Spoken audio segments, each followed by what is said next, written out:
नमस्कार भाई दोस्तों। आज जो जानकारी आपको दे रहे हैं वो जानकारी तकरीबन सबको पता भी है। नहीं पता है तो फिर भी एक बार गौर जरूर करना। वीडियो को शेयर करने का काम आपका है। चैनल को सब्सक्राइब करते हो बेल आइकन को दबाना। ऑफिशियल दीपक फौजी आपको पहले बताया था, इसके ऊपर जो भी चीज़ होगी आपको पहले ही बता दिया जाएगा। बाकी नोट कर लेना आप, अगर आपसे होता है तो, लेकिन आजमाना जरूर इन चीज़ों को। जीरा फैक्ट्री, जीरा के अंदर जो लिकर फैक्ट्री बोली जा रही है, जब से उसके बाहर किसानों का धरना लगा है, किसी ने नोट की है एक बात? तब से पंजाब के अंदर जो नशे वाली गोलियां होती हैं, चिट्टा होता है, उसमें बहुत भारी कमी आई है। भारी कमी। तो क्या इसका मतलब उसके अंदर सिर्फ शराब बनती है? सिर्फ शराब तो नहीं बनती। अगर शराब बनती होती तो शराब में बहुत ज़्यादा कमी आती। लेकिन उसके अंदर नशे की गोलियों में, चिट्टे में, इसमें कमी क्यों आ रही है पंजाब के अंदर? कुछ बोलेंगे कि भाई ठीक है, अमृतपाल भाई नशा छुड़वा रहा है। वो नशा छुड़वा रहा है, लेकिन स्टॉक में कमी कैसे आ रही है? स्टॉक में कमी कैसे आई? स्टॉक में कमी इस कारण आई क्योंकि उस लिक्कर फैक्ट्री के अंदर अकेली लिक्कर नहीं बनती। ये आपको प्रोफेसर साहब ने भी आराम से बताया था। अब जितने भी पंजाब के या हरियाणा के साथी हैं, जो भी किसान के आंदोलन में सहयोग कर रहे थे, उन सबको चाहिए उस फैक्ट्री के अंदर जाके चेक करें कि इसके अंदर बन क्या रहा है। क्यों सरकार इतना जोर क्यों लगा रही है वहां से किसानों को हटाने के लिए? कभी लाठियां मार रही है, डंडे मार रही है, कभी कोर्ट का प्रेशर दिलवाया जा रहा है। ये सबको गौर करना चाहिए इस बात के ऊपर कि वहां कुछ ना कुछ तो ऐसा बन रहा है जिसके कारण सरकार को इतनी तकलीफ हो रही है। अकेली लिकवर से इतनी तकलीफ नहीं होती, कभी नहीं होती, क्योंकि उसके अंदर कुछ ना कुछ ऐसा जरूर बन रहा है जिससे सरकारों को तकलीफ हो रही है। अब तो सरकार भी बदली होगी, बोल रहे लगा लो, चलो फैक्ट्री पहले की है, अब तो सरकार बदली, सरकार को तकलीफ नहीं होनी चाहिए। भैया तो एक आम आदमी की सरकार है ना, इसको तो चाहिए कि किसान जब तक धरना है उससे पहले इस फैक्ट्री को उखाड़ के साइड में कर दें, इनको चाहिए ना। लेकिन मुख्यमंत्री साहब तो आपको शराब का तोहफा दे रहे हैं, तोहफा दे रहे हैं नशे का। इन चीज़ों के ऊपर आपको गौर करना पड़ेगा। अगर नहीं गौर किया ना, अकेली शराब की फैक्ट्री नहीं है वो, उस फैक्ट्री के अंदर कुछ ना कुछ ऐसा है जिसको छुपाया जा रहा है, छुपाया जा रहा है उसको। आप चाहे कोई भी यात्रा कर रहे हो, कुछ भी कर रहे हो, उनको छोड़ो और वहां जाओ और प्रेशर बनाओ कि हमारे को चेक करना है इसके अंदर बन क्या रहा है। जब तक उसके अंदर का चेक नहीं करोगे ना, तब तक आपकी समझ में नहीं आएगा। चाहे आप खालसा वीर की यात्रा कर रहे हो, बहुत बढ़िया, उस यात्रा को उधर ही मोड़ दो जीरा फैक्ट्री की तरफ, और वहां जाओ, उसके अंदर चेक करो इसके अंदर बन क्या रहा है। अकेली लिक्वर नहीं बन रही है। उसके बाद कल आपको मैंने एक चीज बताई थी, गोरखपुर जिला फतेहाबाद के अंदर न्यूक्लियर फैक्ट्री बन रही है। वो फैक्ट्री आज से नहीं, 2014 में प्रधानमंत्री मनमोहन सिंह ने उसका उद्घाटन किया था। उस फैक्ट्री के लिए फिर एक नहरों का पानी भी चाहिए, 3 नहरों का पानी चाहिए। पानी के लिए ना 10,000 पेड़ काटे गए उस फैक्ट्री के, वहां पर न्यूक्लियर फैक्ट्री पानी पहुंचाने के लिए 10,000 पेड़ काटे गए थे। आपको इस चीज का पता होना चाहिए। वहां पर किसानों ने धरना भी दिया था कि हम नहीं बनने देंगे न्यूक्लियर फैक्ट्री को, यहाँ पे धरना दिया था। फिर सरकार के साथ समझौता कैसे हुआ? उस समझौते में कौन कौन था इसका भी पता लगाना, समझौते में शामिल कौन कौन था। और इस फैक्ट्री के अंदर बड़ी बड़ी विदेशी कंपनियों का हाथ है। 21,000 करोड़ का प्रोजेक्ट है वो, 1-2 रुपये का नहीं है। तो 1,500 करोड़ रुपए रिश्वत के कहीं दे भी देंगे तो उनको कोई फर्क नहीं पड़ेगा। 21,000 करोड़ का प्रोजेक्ट है, कितने हजार करोड़ लोगों से वसूले जाएंगे वो तो आगे की बात है। अगर वो बन की तो उसके बाद फिर धरना देते रहना, फिर कोई फायदा नहीं है। पहले उसको 2024 तक पूरा करना था, 2014 से 24 तक। अब उसकी 2028 की डेट टेक की गई है। उससे पहले ही अगर उसको बंद करवाओगे तो ठीक है, बनने के बाद कुछ नहीं होता। आपको ध्यान हो, जिस समय पर आंदोलन चल रहा था ये बताया गया था कि ये अंबानी अडानी के जो साइलो बन रहे हैं ना, इन साइलो को तोड़ दो, बंद करवा दो इनको। नहीं बंद करवाया, गया अनाज, किसानों का अनाज गया या नहीं गया, कमेंट करके बताना। मंडियों में कम और साइलों में ज्यादा अनाज गया है। साइलों के अंदर सबसे ज्यादा अनाज गया, वही अनाज आपको 4 गुना 6 गुना रेट पर मिलेगा। यह भी याद रखना। आपकी रोटियां तिजोरियों में बंद हो चुकी हैं। अभी भी अगर आंखें नहीं खोली ना तो फिर लड़ते रहना आपस में, कभी SYL के ऊपर, कभी चंडीगढ़ के ऊपर, आपस में जूत बजाते रहना। नेताओं ने तुम्हारी रोटियां तिजोरियों में बंद कर दी हैं, कई गुना रेट पे जाकर तुम्हारे को मिलेंगी फिर ये, कई गुना रेट के ऊपर। आपको एक एक चीज के ऊपर ना ध्यान देने की जरूरत है। इसीलिए जो बार बार एक बात कही गई थी जिसके ऊपर आप, किसी ने ध्यान दिया, किसी ने नहीं दिया। जिसने ध्यान दिया चलो अच्छी बात है, जिसका जमीर जग रहा था उसने तो ध्यान दिया उस बात के ऊपर। मैंने बोला था अपनी संयुक्त पंजाब की मुहिम चलाओ, संयुक्त पंजाब की। अमृतपाल ने नशा छुड़वाने की मुहिम शुरू की, अमृत छकाने की मुहिम शुरू करी, अच्छी बात थी। लेकिन अब क्या, ये तो धर्म के ऊपर धर्म धर्म धर्म पे चलती रहेगी ना। धर्म के खेल के सबसे बड़ी माहिर है सत्ता में बैठी सरकार। आप जितनी धर्म की मुहिम चलाओगे उतना ही ज्यादा आपको तोड़ देंगे ये।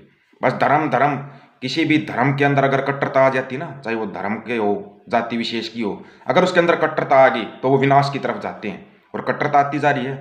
कल एक भाई मेरे को भी कमेंट कर रहा था, यानी जी अभी तो आप ब्लॉक हो गए हो, आप कमेंट नहीं कर पाओगे। लेकिन अगर आपको इतना ही मोदी की जय बोलने की जरूरत है ना, तो आप जाके उसके घर पे जाके बोलो। आपको वो भी दिखाया था कि ऐसे भी सरदार है जो नागिन डांस कर रहे हैं बीच के सामने, दिखाया नहीं था क्या? दिखाया था ना। तो ऐसे लोगों की भरमार है, भरमार है ऐसे लोगों की। जब तक सही तरीके से एकता नहीं बनेगी तब तक आप किसी भी चीज़ में कामयाब नहीं हो सकते। फिर चाहे आप धर्म का करते रहो, चाहे जातियों का करते रहो, चाहे किसी व्यक्ति विशेष का करते रहो, कभी कामयाब नहीं हो पाओगे आप, कभी भी नहीं। ये आपको सोचना पड़ेगा, सोचना पड़ेगा। अगर आप धर्म का खेल खेलना चाहते हो, धर्म के खेल के सबसे बड़े माहिर खिलाड़ी आपके सामने बैठे हैं, नहीं चलने देंगे एक भी आपकी। अगर आप सोच रहे हो कि आप धर्म के उसमें चल जाओगे, नहीं चल पाओगे। जब लोग अपने ही धर्म के ना हो दूसरे धर्म के कैसे हो जाएंगे? अगर धर्म परिवर्तन कर भी लेंगे, जो लोग धर्म परिवर्तन करते हैं ना, वो कभी किसी का फायदा नहीं कर सकते। जो अपने ही धर्म का पक्का नहीं हुआ, गुरुओं का आदेश है ना ये। गुरु नानक देव जी के साथ भी रहते थे, मुस्लिम भी रहते थे। दशम पिता गुरु गोविंद सिंह जी महाराज की फौज के अंदर भी मुसलमान भी थे, सभी थे। कभी उन्होंने तो उनको नहीं बोला कि आप धर्म परिवर्तन करो। फिर ये धर्म परिवर्तन का कौन सा वो है? कमेंट करने वाले हैं ना कि सिंह सजो ये करो। कर्मों से इंसान बनता है, धर्मों से इंसान नहीं बनता। कि आप धर्म परिवर्तन करा दोगे तो फिर वो इंसान बन गया क्या? अब कोई चोर डाकू लुटेरा, आप चाहे उसको कोई सा भी धर्म अपनवा दो, वो तो अपना काम करेगा, चोरी ही करेगा, डाके ही डालेगा। फिर चाहे आप उसको हिंदू बनाओ, मुसलमान बनाओ, सिख बनाओ, चाहे ईसाई बनाओ, इंसान बनो, इंसान। ये धर्म जाति इनको छोड़ के ना सिर्फ इंसान बनो, इंसान। मैं कोई सिक्की पहले ही बताया था, मैंने कोई सिक्की का प्रचार नहीं कर रहा। इंसानियत है इसके अंदर। अगर सही तरीके से वो करोगे तो जरूरी नहीं कि आप सिख बनो, सरदार बनो, तभी आप सिक्की की इंसानियत को पहचानोगे। वैसे भी पहचान सकते हो। आप उस चीज का प्रचार करो जो उसके अंदर है, हकीकत में है। सभी धर्मों की वाणियां हैं। है किसी और में बता दो मेरे को, अगर हो तो। लंगर की सेवा हो, उनके ऊपर भी आदेश आता जा रहा है, आपको पता है। आपको एक एक चीज बिल्कुल शांति से बताई जा रही है, पहले आगाह किया जा रहा है। जब आपने सरकार चुनी थी ना पंजाब के अंदर, वीडियो उठा कर देख लो, उससे 2 महीने पहले के वीडियो है। मैं गलती करोगे, गलती, और वो गलती कर दी। 2024 में फिर गलती करेगा पंजाब और हरियाणा। पहले बता रहा हूं मैं चीज, बहुत पहले। पंजाब और हरियाणा फिर गलती करेगा, देखना सरकार किसकी आएगी। सरकार देख लेना किसकी आएगी, गारंटी के साथ। आप चाहे कितना जोलर, जब तक तुम ये नेताओं के झंडे उठाना और आप नहीं छोड़ोगे ना, तब तक ऐसे ही सरकारें आएंगी। सरकार लोक लहर, जो एक लोक लहर होती है ना, वो आपसे बन नहीं पा रही है, बन ही नहीं पा रही। क्यों? बनने से पहले आपके बीच में कोई भी घुस जाता, कोई किसान नेता बन के घुस जाता, फलाना जिंदाबाद, धकड़ा मुर्दाबाद। तुम क्या हो भाई? फिर दूसरे को जिंदाबाद मुर्दाबाद बोल के अगर तुम क्रेडिट लेना चाहते हो, समझदार है वो इंसान, समझ गया होगा।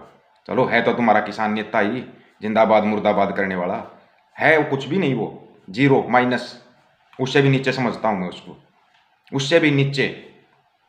समझदार को इशारा काफी होता है, समझ जाना उसके बारे में। हरियाणा के बहुत से युवाओं का करियर खराब किया उस बंदे ने, अभी और भी होगा, और होगा, चिंता मत करो। आप सरकार समझ ही नहीं पाओगे, आपको सरकार कौन सी बनानी है। उससे पहले तो आपको पता ना कितने नेता जिंदाबाद होंगे, कितनी पार्टियां जिंदाबाद होंगी, कोई मुर्दाबाद होगा। घूम फिर के फिर वहीं आओगे। सेंटर पॉइंट तो बीच में ही होता है ना, घूम फिर के आना वहीं पे है। ये ध्यान कर लेना बस। सभी साथियों को राम राम, नमस्कार, आदाब, सत श्री अकाल। वीडियो को ज़्यादा से ज़्यादा शेयर, चैनल को सब्सक्राइब और बेल आइकन को जरूर दबाना। थोड़ा ना सच थोड़ा कड़वा होता है, चुभेगा सभी को, और चुभना बहुत जरूरी है। जिसको सच नहीं चुभता ना, वो खत्म है, उसकी आत्मा मर चुकी है। और जिसको चुभ रहा है वो तो गालियाँ देते ही देते हैं, कमेंटों में भी देते हैं, व्हाट्सएप पर भी लिख कर भेजते हैं। तो उनको चुभ रही है सच्चाई। सच बोलो अगर बोलने का दम है तो, और सच्चाई सुनने का दम है तो चैनल को सब्सक्राइब करो, नहीं तो दूर रहो भाई। मिर्ची बहुत कड़वी लगेगी तुम्हारे को, तीखी लगेगी, फिर समझ में नहीं आएगी कैसे लगी। चाहूँ तो आप लोगों की भाषा में भी जवाब दे सकता हूँ, लेकिन नहीं। करो अपना, जिसको जिंदाबाद मुर्दाबाद करना करो। मोदी, राहुल गांधी, फलाना दकड़ा करते रहो तुम, हम अपना काम करते रहेंगे। देखते हैं कितने लोग जग पाएंगे और कितने सोते रह जाएंगे। जो जग जाएगा वो अपने आप को बचा जाएगा, नहीं जग पाए तो लड़ते रहो, चलते रहो। लेकिन जो जिंदा जमीर के लोग हैं वो चैनल से जुड़ जाना भाई। व्हाट्सएप नंबर भी सबको पता है, 9518883630, only for WhatsApp message. Phone करते हो आप, नहीं उठा पाएंगे, व्हाट्सएप पे मैसेज कर देना, आपका कोई काम है या कुछ भी है बता देना। और पहुँचो जीरा भाई, उस फैक्ट्री को बंद करवाने के लिए सबसे पहले उस फैक्ट्री के अंदर चेक करो क्या बन रहा है। सबसे पहले अंदर चेक करो क्या बन रहा है, फिर आ जाओ हरियाणा में।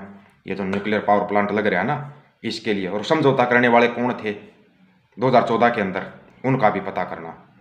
राम राम भाई दोस्तों।